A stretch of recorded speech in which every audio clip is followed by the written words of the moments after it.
half in this ball game. Ole Miss is coming off that classic trap game against Washington State in which they did not play well. Washington State is not a good football team, so to only beat them by 3, that's clearly not a good performance. Lane Kiffin knows that. He talked about it after the game, and it's not going to surprise me at all if Ole Miss bounces back, in particular early, and plays well offensively early against Georgia. Georgia has had a habit of starting slow this season, but to beat Georgia, it takes 60 minutes. We saw that, obviously, against Tennessee on the road. We saw that against Auburn. Now this one is at home.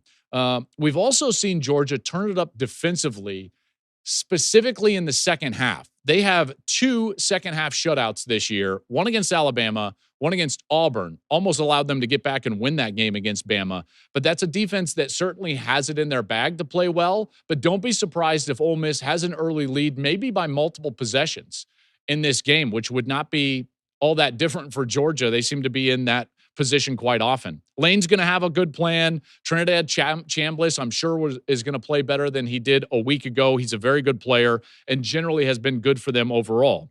Georgia has not been great getting pressure on the quarterback.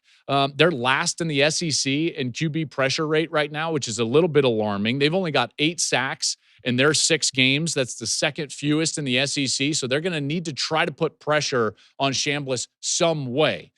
Now, I don't see Georgia running away in this game, but I also find it hard to believe that Ole Miss is going to be the team that can go in there and actually kill Georgia in a 60-minute affair.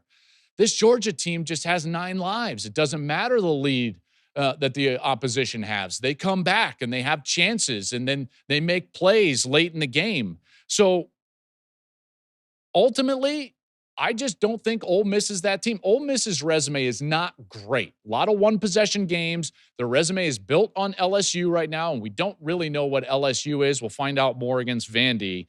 Georgia's 50-2 in their last 52 games between the hedges. Obviously, they lost this year against Bama, but there's something about the resilience of this Georgia team that, listen, I'm going to say Georgia wins the game, 27-24. So without the ability to run away, I think you take the 7.5. Georgia wins it 27-24. I'm taking the 7.5, and Ole Miss is going to cover with those points. Okay, USC in South Bend at Notre Dame. Notre Dame. Saturday, 3:30 Eastern kickoff on ABC. This is the moment last year in this game in Oxford, Mississippi, where I thought the Georgia halo sort of started to fade a little bit. Maybe it got dented. Because Georgia went on to win the SEC championship.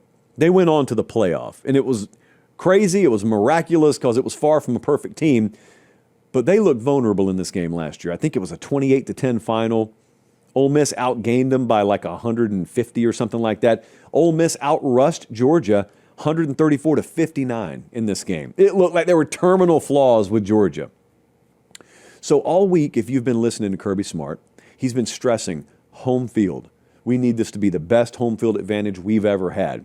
Now, you may think to yourself, oh, they probably got a lot of recruits in town.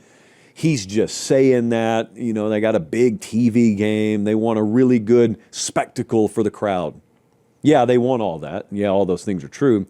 Here's what else you need to know. Georgia